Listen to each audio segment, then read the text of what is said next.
छत्तीसगढ़ में महतारी वंदना योजना का बहुत बड़ा अपडेट आ गया है, जिसमें अनंतिम सूची जारी कर दिया है सरकार द्वारा।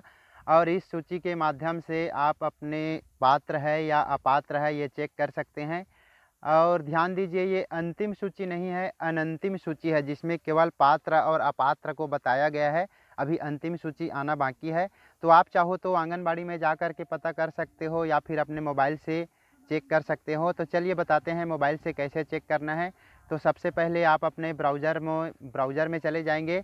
ब्राउज़र में जाने के बाद सर्च बार में टाइप करना है महतारी वंदना योजना।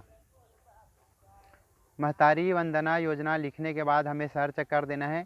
और सर्च करने के बाद कुछ इस प्रकार से पेज ओपन हो जाएगा।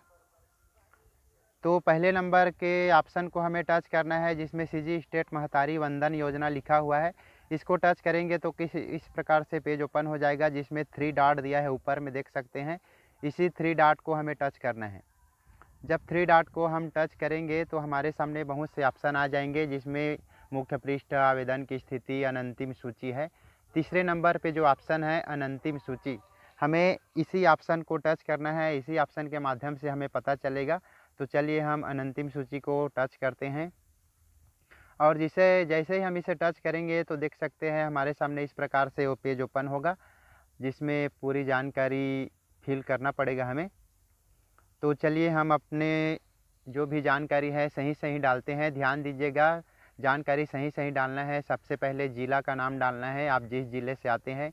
तो चलिए हम अपना ज़िला डाल लेते हैं। उसके बाद क्षेत्र, आप ज़िले के किस क्षेत्र से है, ग्रामीण क्षेत्र से है या शहरी क्षेत्र से हैं।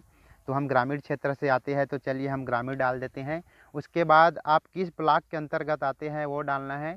तो चलिए हम अपना ब्लॉक डाल देते हैं।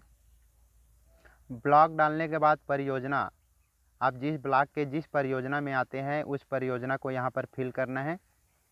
तो चलिए हम परियोजना डाल लेते हैं। परियोजना डालने के बाद यहाँ पर सेक्टर दिया हुआ है।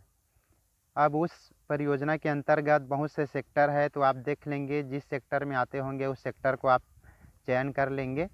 और सेक्टर चुनने के बाद अपने गांव का नाम डालना है यहाँ पर। तो चलिए हम अपने गांव का नाम डाल लेते हैं। और ध्यान से डालना दोस्तों, सही सही डालना। और आंगनबाड़ी केंद्र का नाम डाल देंगे। और जैसे ही ये सब सही सही फिल करेंगे उसके बाद हमारे सामने पूरी जानकारी ओपन हो जाएगी। ये देख सकते हैं, ये हमारे गांव की जानकारी है, जिसमें सभी का आवेदन क्रमांक, आवेदिका का नाम, पति का नाम, आवेदिका का प्रकार, विवाहित है या फिर विधवा है या तलाकशुदा है, आवेदिका का वर्ग, इस प्रकार से पूरा डिटेल सामने आ जाएगा। और इसमें गांव के जितना भी फॉर्म डाला हुआ है सभी का नाम आ जाएगा। और इसमें ढूंढने के लिए बहुत परेशानी होगी, उसके लिए बहुत अच्छा सुविधा दिया हुआ है। ऊपर में आप देखेंगे तो यहाँ पर देखिए सर्च लिखा हुआ है, एक डिब्बा दिया हुआ है छोटा सा, सर्च लिखकर। और यहाँ पर हम जिस नाम से आवेदन डाले हैं उस नाम को यहाँ पर लिखेंगे। जैसे ही हम नाम लिखेंगे तो सर्च करके बता देगा। तो चलिए हम नाम डालते हैं।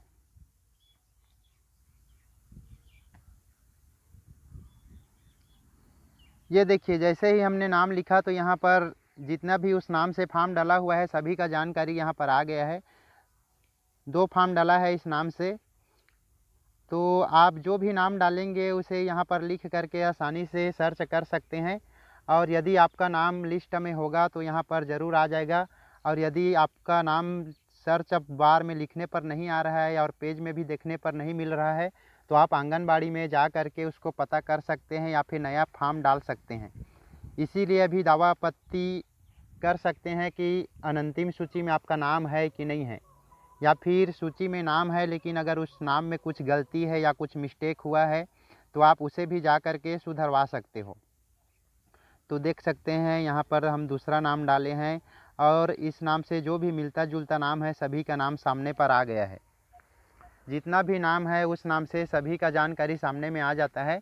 और यदि नाम सर्च करने पर नहीं आ रहा है तो आपको आंगनबाड़ी जाना पड़ेगा और वहाँ पर जा कर के मैडम को बताना पड़ेगा कि हमारा नाम नहीं आ रहा है या फिर अनंतिम सूची में हमारा नाम नहीं है। तो मैडम उसमें कुछ सुधार करेंगे या फिर नया फॉर्म डालेंगे। तो इस प्रकार से आप बहुत ही आसानी से अपने मोबाइल से पता कर सकते हैं, या फिर आंगनबाड़ी में जा कर के भी वहाँ पर चस्पा किया गया होगा। वहाँ पर भी जा कर के देख सकते हो।